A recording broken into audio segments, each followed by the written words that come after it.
Y sobre las tarjetas de crédito, famosas.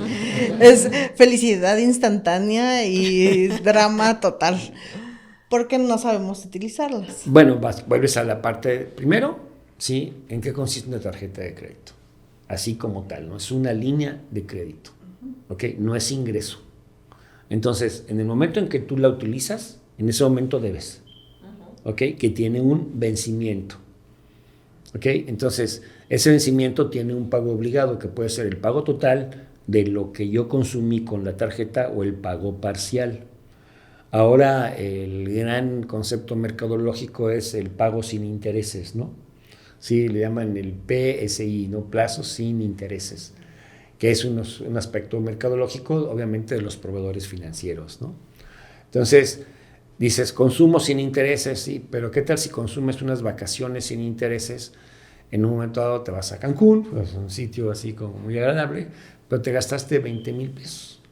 Entonces tú tienes que ver tu flujo, otra vez vas con tu presupuesto y decir, ok, voy a meter en mi presupuesto el pago de mi tarjeta de crédito, que sé que va a llegar, no sé, lo quiero pagar en 3 meses. Entonces meto en mi presupuesto, que es mi herramienta con la que yo me administro es mi presupuesto. Y tengo que tener la cultura y la disciplina y la constancia de que vivo en base a ese presupuesto. Y tengo que encontrarlo el equilibrio, ¿no? Que el presupuesto me deje satisfecho de que vamos bien, de que estamos contentos, de que no estamos tan apretados del cinturón, pero tengo que ser constante. Y entonces viene el uso del consumo de la tarjeta de crédito, pero yo ya lo metí en mi concepto de gasto, ¿ok? Y de pago, y tengo que ver si administro o combino o genero un ingreso complementario. ¿Me explico? Entonces digo así, bueno, entonces el fin de semana voy a hacer alguna actividad que me genere un ingreso adicional. A lo mejor en el caso de ustedes, o sea, tienes tu trabajo de toda la semana y dices, bueno, y el sábado va a ser un poquito de, dijéramos, atención privada. Ajá. Y O dices, una guardia extra. o una Y guardia eso. extra, pero dices, eso es para o el pago de mi tarjeta o para el fondo de previsión, o sea, lo dedicas, ¿sí? Y vuelves tu cultura financiera, no es, o sea, es mucho más sólida que lo que era antes de que tú definieras para qué querías ese recurso. Así, yo tengo una tarjeta de crédito y el tope son 5,000 pesos. ¿Y por qué tengo esa tarjeta? Porque en muchas compras, a fuerzas te piden tarjeta de crédito. De hecho, algo que cuando estudié matemáticas financieras, lo primero que decían, no tengan una tarjeta de crédito, porque en realidad a veces de ver 50 centavos, menos de un peso, se sube hasta 3,400 pesos. Esa, una vez no se canceló una tarjeta y eso tuve que pagar. Si no te mandan los boletines y todo eso. Y ahora me fijo que mi crédito es bajo, pero me siento muy a gusto porque sé que de ahí no pasa. De hecho, inclusive, por ejemplo, cuando te han robado datos, me aparece todo en el celular y wow, la ventaja del banco que te responde. O sea, esa es una gran ventaja.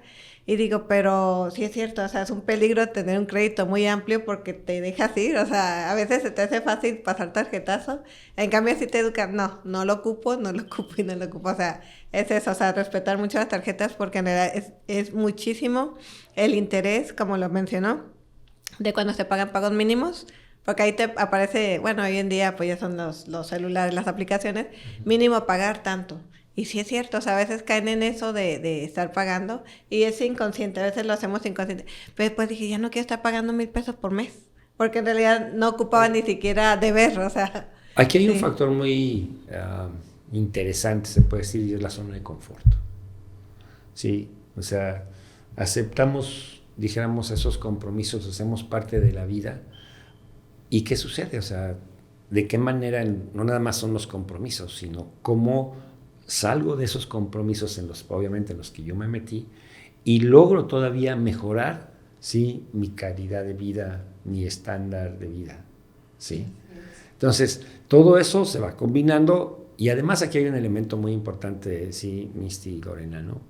Hablábamos de los 20 años, sí, y luego hablábamos de los 30 años, y luego hablábamos de los 40 años.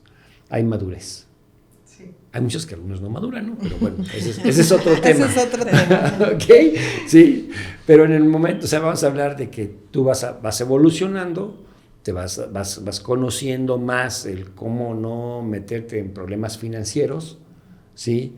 Porque tendemos a veces en que una ilusión de un negocio, ¿sí? Nos lleva a utilizar los fondos, ¿ok? Pero cuando voy a meterme en un negocio, pues tengo que tener también esa formación de alguna forma, ¿me explico?